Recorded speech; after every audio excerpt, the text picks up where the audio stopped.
Assalamualaikum warahmatullahi wabarakatuh. Perkenalkan, nama saya Alvina Nordin dengan NIM 23051660005. Di sini saya akan menampilkan video hasil micro teaching saya dengan materi yaitu kekalahan Jepang. Adapun metode yang saya gunakan yaitu metode ceramah dan tanya jawab. Selamat menyaksikan. Baik, Assalamualaikum warahmatullahi wabarakatuh. Waalaikumsalam warahmatullahi wabarakatuh. Selamat pagi semuanya. Pagi, Bu. Bagaimana nih kabarnya hari ini? Baik, Bu. Apakah masih semangat? Masih, Bu. Oke, kalau masih semangat, coba tolong dicek dulu kanan kirinya apakah ada sampah. Sudah bersih, Bu. Sudah ada, Bu. Oke, kalau sudah selesai, duduk yang rapi dan fokus ke depan ya. Iya, Bu. Sebelum itu, apakah ada temannya yang tidak masuk pada hari ini? Ada, Bu. Siapa? Karmina, Bu. Farhan dan Karmina. Ya. Mereka kenapa? Karmina sakit, Bu. Farhan? Tanpa kata-kata. Oke, semoga teman-temannya yang belum bisa hadir pada pertemuan kali ini, di pertemuan minggu depan teman-temannya bisa hadir ya. Nah, jadi sebelum Ibu masuk ke materi, Ibu ingin bertanya dulu kepada kalian. Kalian pernah nggak pada saat mengikuti lomba atau pertandingan itu mengalami kekalahan? Pernah, Bu. Oke, pasti ketika kita mengalami kekalahan itu kita kecewa. Nah, tetapi dari kekalahan itu kita bisa belajar untuk memperbaiki diri lagi dan mencari tahu penyebabnya. Nah, sama halnya dalam sejarah. Di dalam sejarah juga pernah terjadi kekalahan yang memiliki dampak bagi Indonesia itu sendiri, yaitu kekalahan Jepang dalam Perang Dunia Kedua. Nah, oke. Nah, baik. Pada pertemuan kali ini, Ibu akan menyampaikan materi yang berkaitan dengan proklamasi kemerdekaan, yaitu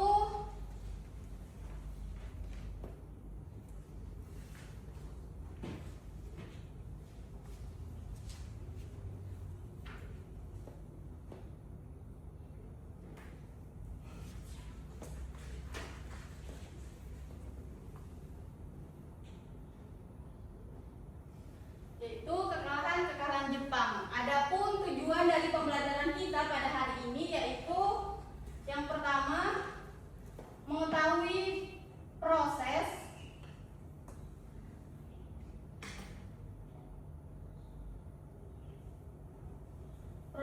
kekalahan Jepang.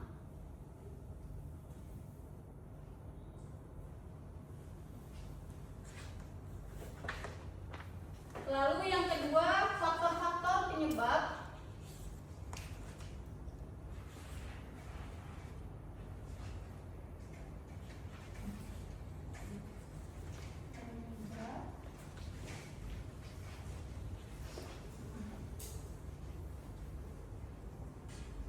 Kekalahan Jepang.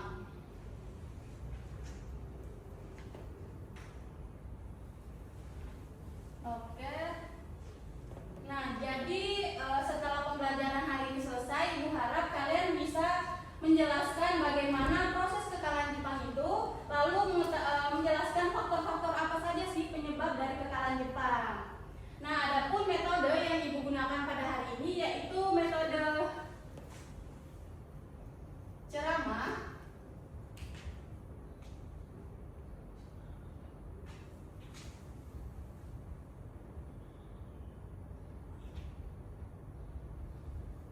Tanya jawab, ceramah dan tanya jawab, dan nanti di akhir pembelajaran juga Ibu akan melakukan sesi kuis dan kita akan membuat kesimpulan bersama.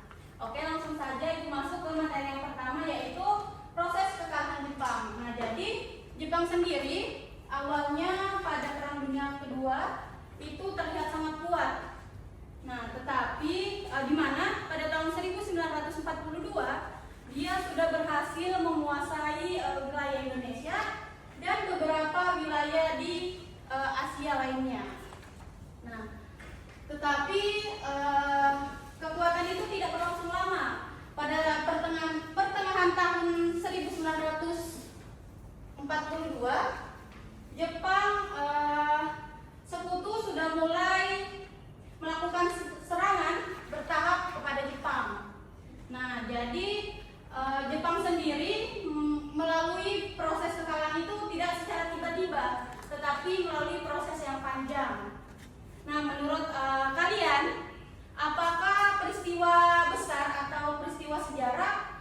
biasanya itu terjadi secara tiba-tiba? Tidak, Bu. Nah, jadi setiap proses besar atau proses peristiwa sejarah itu pasti memiliki proses yang begitu panjang dan lama ya. Nah, sekarang kita masuk ke faktor-faktor apa saja sih penyebab dari kekalahan Jepang. Ibu hapus dulu ya.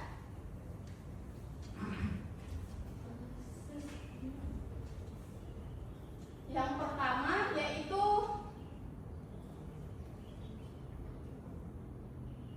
tekanan militer sekutu.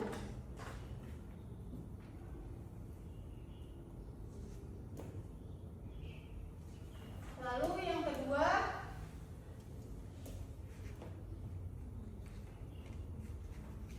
krisis logistik dan ekonomi. Lalu kekalahan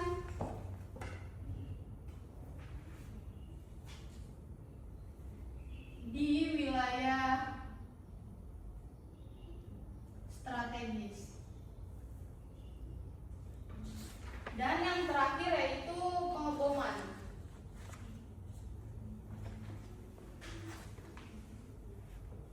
Nah, jadi faktor-faktor dari penyebab kekalahan Jepang yang pertama yaitu ada tekanan militer sekutu, di mana pada saat itu Jepang sudah mengalami tekanan dari militer sekutu, yang dimana wilayah yang sudah direbut oleh Jepang akhirnya kembali direbut oleh sekutu.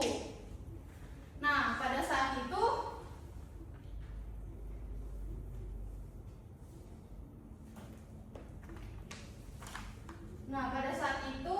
Jepang yang awalnya berada di posisi yang bertahan akhirnya berubah posisi menjadi siaga. Nah, menurut anak-anak wilayah itu sangat penting nggak untuk menentukan kekuasaan? Penting, Bu. Ya, betul sekali. Jadi wilayah merupakan salah satu faktor juga untuk memperkuat kekuasaan ya. Nah, lalu adapun faktor yang kedua yaitu krisis logistik dan ekonomi, di mana pada saat itu Jepang sudah menguasai daerah-daerah sekitar yang strategis, yang memiliki minyak dan persenjataan.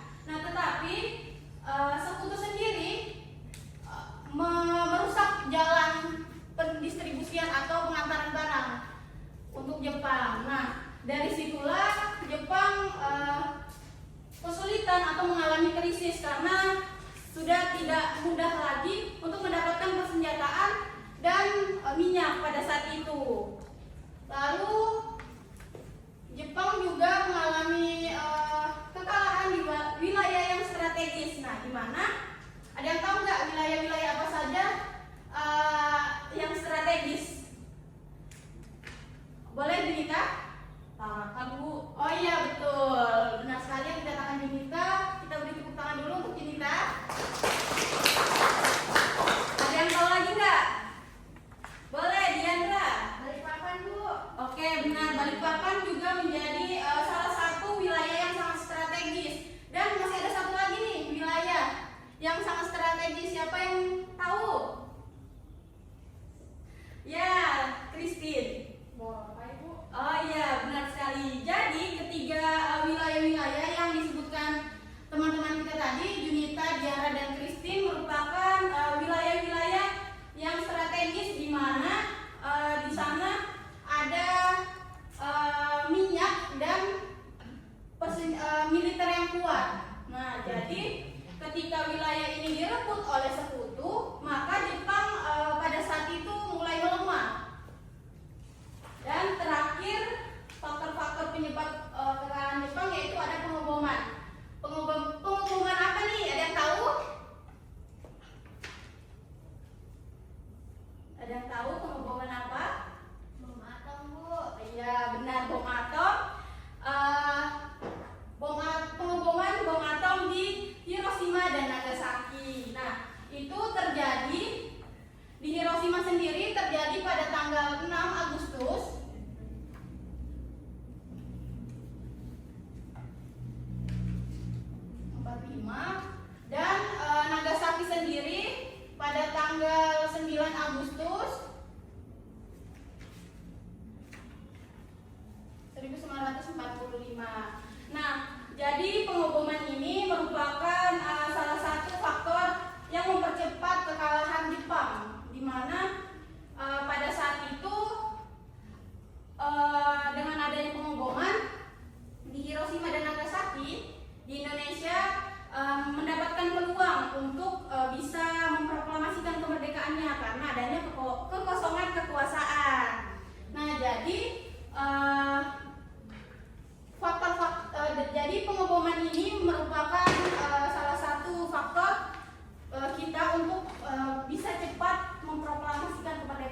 proklamasi kemerdekaan kita. Nah, jadi setelah Ibu menjelaskan tadi, apakah ada yang ingin ditanyakan? Saya mau nanya, Bu. Oke, boleh Ismail. Bu, jadi kenapa Jepang itu bisa bertanam bahan bakar, Bu? Padahal mereka menguasai wilayah yang lumayan luas juga. Oh, oke, baik. Terima kasih Mail atas pertanyaannya yang bagus sekali. Nah, jadi kenapa bisa kalah? Karena udah ini ya, wilayahnya udah pernah menguasai wilayah yang sangat strategis. Jadi kenapa kalah? Karena pada saat itu sekutu sudah mulai mengambil wilayah-wilayah yang sangat strategis itu. Dan pendistribusian atau akses untuk jalur pengambilan barang itu sudah dihancurkan oleh Jepang. Nah, maka dari itu Jepang pun mulai melemah. Nah, apakah sudah jelas Ismail? Sangat jelas, Bu. Oke, baik, terima kasih. Kita beri tepuk tangan dulu untuk Ismail. Oke. Nah, apakah ada yang ingin bertanya lagi?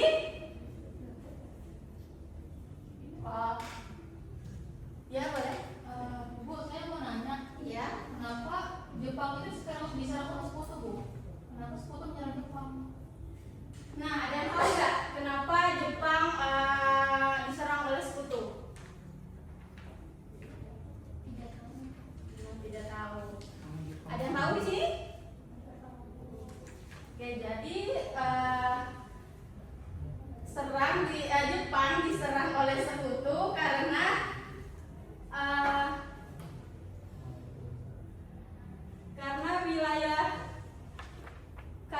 wilayah-wilayah yang direbut oleh Jepang begitu strategis ya, yang seperti kayak Tarakan, Morotai dan Balikpapan tadi. Nah, makanya sekutu juga ingin merebut wilayah-wilayah tersebut karena memiliki persediaan minyak dan pertahanan militer yang kuat. Nah, mungkin itu penyebab dari mengapa sekutu ingin merebut kekuasaan Jepang.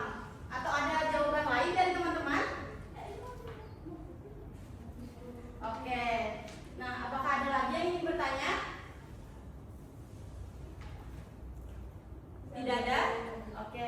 Nah, sebelum kita mengakhiri kelas pada pembelajaran hari ini, kita akan melakukan sesi kuis terlebih dahulu. Nanti yang bisa menjawab kuis yang pertanyaan yang Ibu berikan, tolong angkat tangannya ya. Oke. Nah, apa saja sih faktor-faktor yang menyebabkan Jepang bisa kalah pada saat itu? Boleh? Oke, Anggun. Jadi menurut yang dijelaskan tadi, faktor kekalahan Jepang itu pertama karena tekanan dari militer sekutu, kemudian yang kedua ada krisis logistik dan ekonomi, ketiga ada kekalahan di wilayah strategis, dan yang keempat ada pengeboman bom. Oke, benar sekali. Jadi jawaban yang diberikan aku tadi betul ya. Nah, selanjutnya soal yang kedua, di mana Jepang mengalami kekalahan di wilayah strategis tadi. Tadi Ibu udah jelasin loh itu. Masa nggak ada yang tahu? Bu. Oke, boleh Christine. Ada di Tarakan, Iya. Balikpapan, dan Morotai. Oke, betul. Kita beri tepuk tangan dulu dong untuk teman kita yang bisa menjawab pada hari ini. Oke. Nah, sebelum menutup, apakah ada yang bisa membuat kesimpulan? Diandra? Jadi kesimpulan yang saya dapatkan dari bagian tadi, saya simpulkan bahwa kekalahan Jepang itu terjadi secara bertahap, Bu. Nah, contohnya akibat tekanan militer sekutu, krisis logistik dan ekonomi, kekalahan wilayah strategis, serta pengeboman di Hiroshima dan Nagasaki tadi. Nah, kekalahan tersebut itu membawa dampak besar karena membuka jalan bagi Indonesia untuk memproklamasikan kemerdekaan. Oke, terima kasih Diandra sudah bisa menyimpulkan pembelajaran kita pada hari ini. Mungkin pada pertemuan hari ini Ibu hanya menyampaikan materi ini saja, kita lanjut minggu depan. Dan terima kasih atas partisipasi kalian hari ini yang udah pada semangat semuanya. Nah, mungkin sekian dari Ibu.